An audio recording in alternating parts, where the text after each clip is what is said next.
স্বার্থপর এই দুনিয়া, খোদার কসম কারোর জন্য থামে না, বড় স্বার্থপর।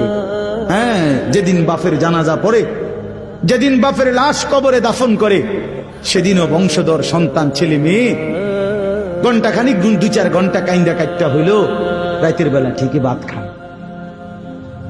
হ্যাঁ, পাশের ঘর থেকে খানা আনে, ওরা ঠিকই খায়। স্বার্থপর দুনিয়া তো থামে না রে ভাই, থামে না দুনিয়া। ওই জন্য আমাদের কারোর জন্য থামবে না। তুমি আমি মরে গেলে শেষ। আবারও বলছি এই কথা, আমি মরে গেলে এরপরে পৃথিবী যত আধুনিকে হোক না কেন, আমার কি কথা বুঝছেননি?